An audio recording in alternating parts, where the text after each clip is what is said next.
அனைவருக்கும் வணக்கம். மீண்டும் ஒரு அற்புதமான வீடியோவை சந்திக்கிறதுல மகிழ்ச்சி. எங்கிட்ட இன்னமும் நிறைய பேர் கேட்கக்கூடிய கேள்வி என்னென்னா, ஒரு விஷயத்தை நான் செஞ்சேன்னா கொஞ்ச நாள் அதை விட்டுறேன், கன்சிஸ்டண்ட்டாக நான் பண்ண முடியறதில்ல அப்படிங்கிற ஒரு கம்ப்ளைண்ட் தான். இது நிறைய பேர் இன்னமும் கேட்கக்கூடிய ஒரு கேள்வி. இதை பற்றி நம்ம நிறைய வீடியோக்கள் ஆல்ரெடி பப்ளிஷ் பண்ணியிருக்கோம். இதை சார்ந்த நிறைய புத்தகங்கள் இருக்குது, நிறைய கோர்சஸ் அவைலபிளாக இருக்குது.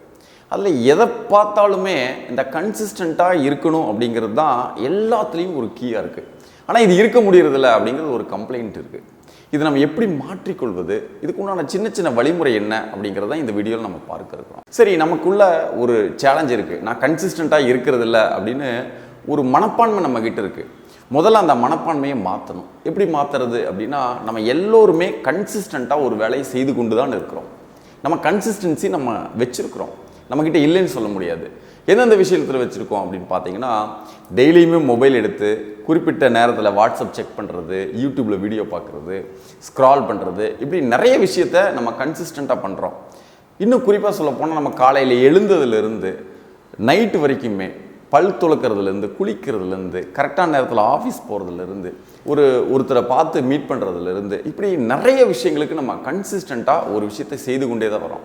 இப்படி நிறைய விஷயத்தில் கன்சிஸ்டண்ட்டாக இருக்கக்கூடிய நாம் ஏதாவது ஒரு உபயோகமான ஒரு விஷயத்தை செய்யணும், இன்றையிலிருந்து நம்ம ஒரு ஸ்கில்லை டெவலப் பண்ணிக்கணும், இன்றையிலேருந்து ஒரு புத்தகத்தை ரெகுலராக படிக்கணும், இன்றையிலிருந்து நம்ம ஒரு ஒர்க் அவுட்டை ரெகுலராக பண்ணணும் அப்படின்னு நம்ம நினச்சி தினமும் 1 மணி நேரம் 2 மணி நேரம் பண்ணணும்னு நம்ம நினைக்கும் பொழுது 4 நாள் பண்ணுறோம், 5ஆவது நாள் என்னடாது அப்படின்னு சொல்லி தள்ளி போடுறோம். நாளைக்கு பண்ணிக்கலாம், அடுத்த வாரம் பண்ணலாம்னு நம்ம நினைக்கிறோம். அதுக்கப்புறம் பண்ண முடியாமே போயிடுது. அப்போ இங்கே அடிப்படையில் என்ன நடக்குதுன்னு பாருங்கள். நமக்கு உபயோகம் இல்லாத, பயன் இல்லாத நிறைய வேலைகள்லையும் நிறைய விஷயங்கள்லையும் நம்ம கன்சிஸ்டண்ட்டாக இருக்கிறோம்.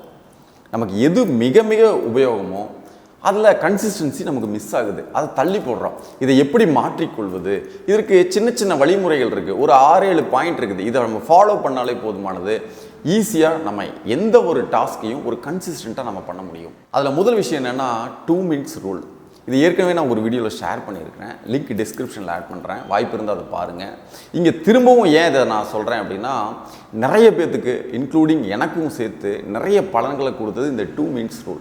இது என்ன பண்ணணும் அப்படின்னா, அதற்கு முன்னாடி நம்ம எந்த ஒரு டாஸ்க் எடுத்தாலும் 2 மணி நேரம் 3 மணி நேரம் இல்லை 1 மணி நேரத்துக்கு மேலே வச்சுருந்தா 2-3 நாள்லேயே அதை நமக்கு போர் அடிச்சிருது, அதை நம்ம விட்டுறோம். அதுக்கு பதிலாக எந்த வேலையை செய்தாலும் 2 நிமிஷம் மட்டும் செய்யணும் ஒரு நாளைக்கு அப்படின்னு ஒரு முடிவு செய்யுங்க. இந்த 2 நிமிஷத்துக்கு மேலே அந்த வேலையை செய்யாதீங்க. அதை ஆரம்பிக்கும் பொழுதும் இது 2 நிமிஷம் தான் செய்வேன் அப்படின்னு ஒரு முடிவோடு செய்யுங்க. 2 நிமிஷத்தில் அந்த வேலையை முடிச்சிடுங்க. சின்ன வேலையாக நீங்கள் எடுங்க. ஈவன் நீங்கள் ஒரு புத்தகம் படிக்கணுமா, ஒரு 2 பேராகிராஃப் படிங்க, 2 நிமிஷம் எனஃப். இல்லை ஏதாவது ஒர்க் அவுட் பண்ணணும்னு முடிவு பண்ணிங்களா, சும்மா கையை காலை அசைங்க, ஸ்ட்ரெச் பண்ணுங்கள், லைட்டான எக்ஸசைஸ் 2 நிமிஷத்துக்கு மட்டும் பண்ணுங்கள், அதுக்கு மேலே பண்ணாதீங்க. இல்லை ஏதாவது ஒரு ஸ்கில்லை கற்றுக்கணுமா, 2 நிமிஷத்துக்கு வீடியோ மட்டும் நீங்கள் பாருங்கள், அதை கற்றுக்கோங்க. இப்படி எதை செய்தாலும் 2 நிமிடங்கள் மட்டுமே அதை செய்ய வேண்டும் ஒரு நாளைக்கு. அப்போ இது ஜஸ்ட் இந்த 2 மினிட்ஸ் ரூலை நீங்கள் ஸ்டார்ட் பண்ணிட்டாலே போதுமானது. ஒரு 2-3 நாட்கள்லேயே அடுத்த 2 நிமிஷம் எப்போ வரும், நாளைக்கு தான் வருமா அப்படின்னு ஒரு ஏக்கம் அதுலேருந்து பிறக்கும். ஏன்னா இந்த 2 நிமிஷத்துக்கு நீங்கள் அடிக்ட் ஆயிடுவீங்க. இது நீங்கள் ஜஸ்ட் ஆரம்பிச்சிங்கன்னா போதும், எப்பவுமே நீங்கள் செய்வீங்க. இந்த 2 மினிட்ஸ் ரூலை நீங்கள் ஃபாலோ பண்ணுங்கள். கன்சிஸ்டன்சி பில்ட் பண்ணுறதுக்கு இது ஒரு அற்புதமான ஒரு வழி. இதில் 2வது விஷயம் என்னென்னா, சேம் டைம் ட்ரிக் அப்படின்னு ஒன்று இருக்குது. இந்த சேம் டைம் ட்ரிக் அப்படின்னா ரொம்ப சிம்பிள். நீங்கள் இந்த 2 நிமிஷம் பண்ணுறீங்க இல்லையா, ஏதாவது ஒரு குறிப்பிட்ட டைமில் பண்ணுங்கள்.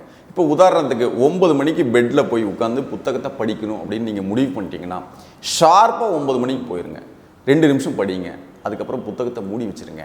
அடுத்த நாள் 9 மணிக்கு பண்ணுங்கள், அதுக்கப்புறம் ஒரு 9 மணிக்கு பண்ணுங்கள். இந்த மாதிரி எதை செய்தாலும் அந்த குறிப்பிட்ட நேரத்தில் செய்வது. இது டிஃபால்ட்டாகவே நம்மளுக்கு என்ன பண்ணும் அப்படின்னா, இது இவர் ரொட்டீன் போல் இருக்குது, இது இவனுக்கு 9 மணிக்கு நமக்கு இதை ஞாபகப்படுத்தணும் அப்படின்னு சொல்லிட்டு ஒரு 4-5 நாட்கள்லேயே 9 மணி ஆச்சுனாலும் சரி, எங்கிருந்தாலும் இந்த வேலை நீ செய்யணும் அப்படின்னு நமக்கு பிரெயின் இதை ஆட்டோமேட்டிக்காக எடுத்து கொடுப்பாங்க. அப்போது ஒரு வேலையை 2 நிமிடம் செய்வது, அதை சேம் டைமில் செய்வது. ஈவன் நீங்கள் ஒர்க் அவுட்டாக இருந்தாலும் சரி, ஒரே டைம் வச்சுக்கோங்க, அது உங்களுக்கு விருப்பமான டைம் வச்சுக்கோங்க. இந்த டைம் மெட்ரிக்ஸ் ரொம்ப ரொம்ப முக்கியம். அடுத்தது, இந்த 2 நிமிஷத்தை நம்ம ஃபாலோ பண்ணிட்டு வரதுனால நமக்கு ஒரு சேலஞ்ச் வரும். சில நேரங்களில் எனக்கு இன்றைக்கி மூட் சரியில்லை, நம்ம நாளைக்கு பண்ணிக்கலாம் அப்படின்னு நம்ம போஸ்ட்போன் பண்ணுறதுக்கு நம்ம ட்ரை பண்ணுவோம். நம்ம மைண்ட் அதை சொல்லும். நீங்கள் எந்த நேரமாக இருந்தாலும் சரி, என்ன வேலையாக இருந்தாலும் சரி, எந்த சூழலாக இருந்தாலும் சரி, எந்த மாதிரி மைண்ட் செட் இருந்தாலும் பரவாயில்ல, மூட் சரியில்லை, நம்ம நாளைக்கு பண்ணிக்கலான்னு அந்த சேலஞ்சுக்குள்ளே வரவே வேண்டாம். நீங்கள் என்ன பண்ணணும்னா, 2 நிமிஷம் தானே, இது நம்ம பண்ணிடுவோன்னு உங்கள் மைண்ட் செட்டை நீங்கள் மாற்றிக்கொண்டு அந்த வேலையை திரும்பவும் செய்வது தான். இது நிறைய இடங்களில் நம்ம பார்ப்போம். இந்த மாதிரி சேலஞ்சஸ் வரும்போது நம்ம அதுக்கு அந்த சூழலுக்கு ஒத்துழைக்காமல் நம்ம போயிடுவோம். இங்கே நம்ம என்ன பண்ணணும் அப்படின்னா, இந்த ஒரு சின்ன சேலஞ்சஸை நம்ம ஃபேஸ் பண்ணிட்டா போதுமானது. அடுத்தடுத்து ஈஸியாக கன்சிஸ்டன்சியை பில்ட் பண்ணிடலாம். இதில் 4வது பாயிண்ட் என்னென்னா, மேக் இட் விசிபிள் அப்படின்னு சொல்லுவாங்க. நீங்கள் ஒர்க் அவுட் பண்ணாலும் சரி, இல்லை வாக்கிங் போகணுன்னாலும் சரி, எக்ஸசைஸ் பண்ணாலும் சரி, இல்லை புத்தகத்தை படிக்கணுன்னாலும் சரி, இதை எங்கே பண்ணணுமோ அங்கே இந்த டூல்ஸ் எல்லாம் எடுத்து வச்சுருங்க. இப்போ உதாரணத்துக்கு நீங்கள் பெட்டில் போய் உட்காந்து புத்தகத்தை படிக்கணும்னு முடிவு பண்ணிட்டீங்கன்னா, அந்த புத்தகத்தை பெட்டுக்கு பக்கத்துலேயே வைங்க, இல்லை பெட்டு மேலேயே வைங்க. எப்பெல்லாம் நீங்கள் பெட்டுக்கு போகிறீங்களோ, அடடா இந்த புக் இருக்குது, 2 நிமிஷம் படிக்கணும் அப்படிங்கிற அந்த மைண்ட் செட் உங்களுக்கு வரும். இதே நீங்கள் வாக்கிங் போகணும் அப்படின்னு சொன்னால், எழுந்த உடனே ஷூவை பக்கத்துலேயே வச்சுக்கோங்க. அடிக்கடி உங்கள் பார்வையில் படும்படியாக வைங்க. எக்ஸசைஸ் பண்ணணும் அப்படின்னா நிறைய எக்ஸசைஸ்க்கு உண்டான டூல்ஸ் எடுத்து உங்கள் பார்வையில் படும்படியாக வைத்து கொண்டால், அடிக்கடி அதை பார்க்கும் பொழுது அட 2 நிமிஷம் இது செய்யணும்ல அப்படின்னு அந்த தாட் வரும். கன்சிஸ்டண்ட்டாக நீங்கள் இருப்பதற்கு இது மிக மிக மிக மிக அவசியமான ஒன்று. இந்த விஷயத்தை மட்டும் நீங்கள் ட்ரை பண்ணி பாருங்கள். எவ்வளவு தூரம் நீங்கள் கன்சிஸ்டண்ட்டாக இருப்பீங்கன்னு நீங்களே உங்களை பார்த்து ஆச்சரியப்படுவீங்க. 5வது விஷயம் என்னென்னா, நம்ம கன்சிஸ்டண்ட்டாக இருப்பதை நம்ம ட்ராக் பண்ணணும். இது நமக்கு பிரெயினில் என்ன சொல்லும் அப்படின்னா, அடடா எந்த அளவுக்கு கன்சிஸ்டண்ட்டாக இருக்கிற அப்படின்னு சொல்லி உங்களை நீங்களே ஒரு பாராட்டு கொடுத்துக்கலாம். இதுக்கு நம்ம ட்ராக் பண்ணணும். இதுக்கு ஒரு பெரிய ஒரு பிளானரை நம்ம வச்சுக்கலாம். கூகுளில் சர்ச் பண்ணிங்கன்னா நிறைய ஒரு டெய்லி பிளானர் உங்களுக்கு வரும். அதில் கட்டங்கட்டமாக இருக்கும், தேதியெல்லாம் போட்டிருப்பாங்க. அதை எடுத்து ஒரு கதவுலையோ இல்லை நம்ம பார்க்கக்கூடிய இடங்களில் ஒட்டி வச்சுக்கலாம். தினமும் அந்த 2 நிமிஷம் அந்த வேலையை முடிச்சிட்டா நீங்கள் டிக் அடிச்சுக்கலாம். உங்களுக்கு நீங்களே ஒரு பாராட்டு தெரிவிச்சுக்கலாம். இந்த மாதிரி நீங்கள் பண்ணலாம். இல்லை நீங்கள் எங்கிட்ட பிளானர் எதுவும் இல்லைன்னு சொன்னால், நம்ம தினசரி யூஸ் பண்ணக்கூடிய அந்த கேலண்டரை நம்ம பயன்படுத்தலாம். வேற ஒரு கலரில் மாற்றிக்கலாம். நீங்கள் அந்த மாதிரி ஏதாவது ஒரு விஷயத்தை செய்யலாம். இல்லை நீங்கள் ஏதாவது டைரி வச்சுருந்தீங்கன்னா, இன்றைக்கி கன்சிஸ்டண்ட்டாக இதை பண்ணியிருக்கேன் அப்படின்னு சொல்லி நீங்கள் டைரியில் நோட் பண்ணலாம். கன்சிஸ்டண்ட்டாக இதை நம்ம ட்ராக் பண்ணுறதுனால நம்ம பிரெயினுக்கு ஒரு இன்ஸ்ட்ரக்ஷன்ஸ் கொடுக்குறோம். எந்த அளவுக்கு நான் கன்சிஸ்டண்ட்டாக இருக்கேன் பாரு அப்படின்னு ஒவ்வொரு முறையும் உங்களுடைய மூளைக்கு நீங்கள் ஒரு செய்தியை சொல்கிறீர்கள். இது மிக மிக அவசியம். இதுதான் நாளடைவில் ஆட்டோமேட்டிக்காக நீங்கள் கன்சிஸ்டண்ட்டாக இருப்பதற்கு இந்த பிரெயின் உங்களுக்கு ஹெல்ப் பண்ணும். அடுத்தது 6வது மிக முக்கியமான ஒரு விஷயம் இருக்குது. அது என்ன அப்படின்னா, எந்த ஒரு விஷயத்தை நம்ம போர் அடித்தாலும் நம்ம அதை விட்டுருவோம். நம்ம மூளை இது போரிங்கான ஒர்க், இதை பண்ணாத அப்படின்னு நமக்கு சொல்லிடுவோம். அதனால் நம்ம அதை விட்டுருவோம். ஆனால் இங்கே நம்ம என்ன பண்ணணும்னா, ஈவன் 2 நிமிஷம் வேலையாக இருந்தாலும் சரி, 5 நிமிஷம் வேலையாக இருந்தாலும் சரி, 50 நிமிஷம் வேலையாக இருந்தாலும் சரி, எதுவாக இருந்தாலும் அதை என்ஜாயபுளாக மாற்றணும். எப்படி மாற்றலாம் அப்படின்னா, ஏதாவது ஒரு பிடிச்ச மியூசிக் கேட்டுட்டு இந்த விஷயத்தை கன்சிஸ்டண்ட்டாக நம்ம பண்ணலாம். ஒர்க் அவுட் பண்ணாலும் சரி, வாக்கிங் போனாலும் சரி, புத்தகத்தை படித்தாலும் சரி, இல்லை எந்த வேலை செஞ்சாலும் நமக்கு பிடிச்ச மியூசிக் கேட்டுகிட்டே செய்யும் பொழுது அது ஒரு என்ஜாயபுளாக மாறிடும். எப்பெல்லாம் அந்த மியூசிக் கேட்குறீங்களோ அப்போல்லாம் இந்த டாஸ்க் செய்யணும் அப்படிங்கிறதுக்கு இன்டைரக்டாகவே உங்களுடைய மூளைக்கு நீங்கள் ஒரு ட்ரிகரிங் பாயிண்ட் அங்கே வச்சுருக்கீங்க. அப்போ ஆட்டோமேட்டிக்காக அந்த மியூசிக் கேட்கும் பொழுது இந்த வேலை செய்யணும்னு நீங்கள் வந்துடுவீங்க. கன்சிஸ்டண்ட்டாக நீங்கள் பண்ணுவீங்க.